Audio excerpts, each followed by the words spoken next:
സമീപകാലങ്ങളിൽ ബഹിരാകാശ മേഖലയിൽ രാജ്യമുണ്ടാക്കിയ വലിയ നേട്ടങ്ങൾ അതിന്റെ തുടർച്ചയായിട്ട് ഇപ്പോൾ നമ്മൾ തമോഗർത്തങ്ങൾ തേടിയുള്ള പരീക്ഷണങ്ങളിലേക്ക് നമ്മൾ പോവുകയാണെന്നാണ് എക്സ്പോസാറ്റ് ഉപഗ്രഹം ഇന്ന് വിക്ഷേപിക്കാൻ പോവുകയാണ് ശ്രീഹരിക്കോട്ടയിൽ നിന്ന്. PSLV നമ്മുടെ ബാഹുബലി എന്നറിയപ്പെടുന്ന റോക്കറ്റ് അതിലാണ് വിക്ഷേപിക്കുന്നത്. ഷീന അതെ, ഷീനയിലേക്ക് പോകുമ്പോൾ ഷീന അവിടെ റെഡിയാവുന്നുണ്ട് ന്യൂസ് ഡെസ്കിൽ. അതിൽ ഇന്നത്തെ ഈ ലോഞ്ചുമായി ബന്ധപ്പെട്ട ചില കാര്യങ്ങൾ കൂടി ഉണ്ട് മനു. അത് നമ്മുടെ കേരളവുമായി ബന്ധപ്പെട്ട ചില സവിശേഷതകൾ ഇതിലുണ്ട്. അതായത് LBS എന്ന സ്ഥാപനത്തെക്കുറിച്ച് അറിയാമല്ലോ. LBS പൂജപ്പുരയിലെ LBS അവിടുത്തെ VSAT എന്ന് പറയുന്നത് തന്നെ വിമൻ എഞ്ചിനീയർഡ് സാറ്റലൈറ്റ് എന്നുള്ളതാണ്. സ്വന്തമായ ഒരു സാറ്റലൈറ്റ് നിർമ്മിച്ചിരിക്കുന്നത് അവിടെയാണ്, മനസ്സിലായോ? അവിടെ നിർമ്മിച്ചുകൊണ്ട് സ്ഥാപനത്തെ അടയാളപ്പെടുത്തിയിരിക്കുകയാണ് അവിടുത്തെ വിദ്യാർത്ഥിനികൾ. അപ്പോൾ ആ നിലയിൽ വിദ്യാർത്ഥിനികൾ നിർമ്മിക്കുന്ന കേരളത്തിലെ ആദ്യത്തെ സാറ്റലൈറ്റാണിത്. അപ്പോൾ അതിൻ്റെ ലോഞ്ചാണ് ശ്രീഹരിക്കോട്ടയിലെ സതീഷ് ധവാൻ സ്പേസ് സെന്ററിൽ ഇന്ന് നടക്കുന്നത്. കേരളത്തിന്റെ കയ്യൊപ്പ് അതെ, നിശ്ചയമായും കേരളത്തിന്റെ കയ്യൊപ്പ് പതിഞ്ഞ പൂർണ്ണമായും വനിതകളുടെ മേൽനോട്ടത്തിൽ നിർമ്മിക്കുന്ന രാജ്യത്തെ ആദ്യ സാറ്റലൈറ്റ് എന്ന സവിശേഷത VSATനുണ്ട്. വിമൻ എഞ്ചിനീയർഡ് സാറ്റലൈറ്റ് എന്നുള്ളതാണ് VSATലൂടെ ഉദ്ദേശിക്കുന്നതും എന്നുള്ളത് കൂടിയാണ്.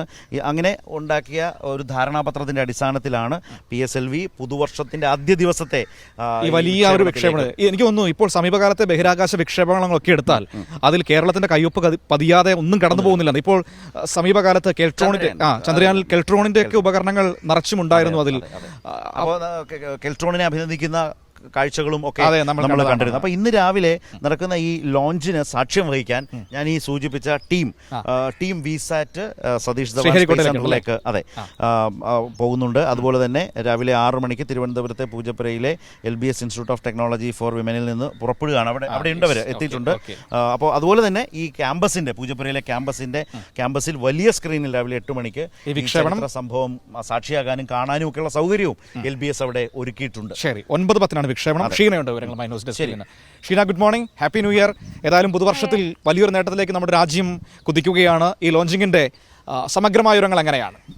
അതെ മനു, വലിയൊരു നേട്ടത്തിലേക്കാണ് നമ്മുടെ രാജ്യം കുതിച്ചുകൊണ്ടിരിക്കുന്നത്. അതായത് ഇപ്പോൾ ചന്ദ്രയാൻ 3, ആദിത്യ L1 എന്നിങ്ങനെയുള്ള ചരിത്ര നേട്ടങ്ങൾ 2023 കടന്നുപോയിരുന്നു.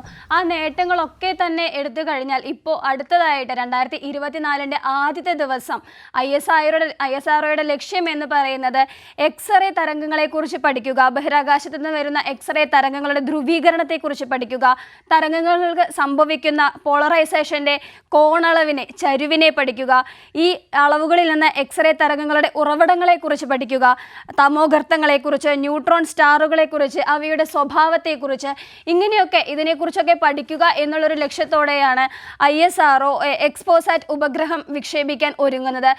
ഇന്ന് 9:15 കാലത്ത് 9:15 ശ്രീഹരിക്കോട്ടയിൽ നിന്നാണ് വിക്ഷേപണം നടത്താൻ ഉദ്ദേശിച്ചിട്ടുള്ളത്.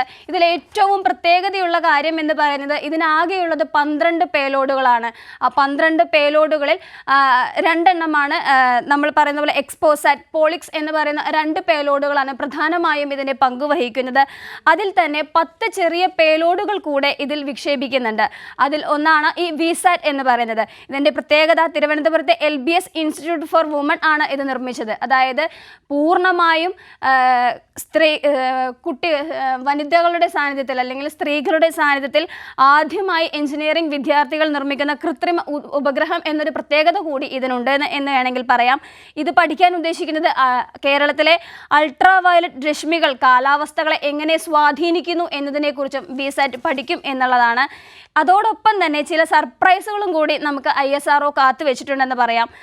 തമോഗർത്തങ്ങളെക്കുറിച്ച്, ന്യൂട്രോൺ സ്റ്റാറുകളെക്കുറിച്ച്, സൂപ്പർനോവകളെക്കുറിച്ച്, അങ്ങനെ പ്രപഞ്ചത്തിലെ ഇപ്പോഴും ചുരുളഴിയാത്ത അത്ഭുതങ്ങളെക്കുറിച്ച് പഠിക്കാൻ കൂടെ ലക്ഷ്യമിട്ടാണ് ISRO എക്സ്പോസാറ്റ് ഉപഗ്രഹം വിക്ഷേപിക്കുന്നത്.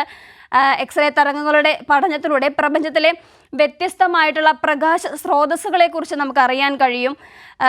ആദ്യത്തെ PSLV ഉപഗ്രഹം എന്ന് പറയുന്നത്, ആദ്യത്തെ വിക്ഷേപണം എന്ന് പറയുന്നത് 1993 അതിനുശേഷം 59 വിക്ഷേപണങ്ങളാണ് PSLV നടത്തിയിട്ടുള്ളത്. അതിൽ 345 ഉപഗ്രഹങ്ങളെക്കുറിച്ചുള്ള പഠനം, അല്ലെങ്കിൽ 345 ഉപഗ്രഹങ്ങളെ ഭ്രമണപഥത്തിൽ എത്തിക്കാൻ കഴിഞ്ഞു എന്നുള്ളതാണ് ഏറ്റവും വലിയ പ്രത്യേകതയായിട്ട് കാണുന്നത്.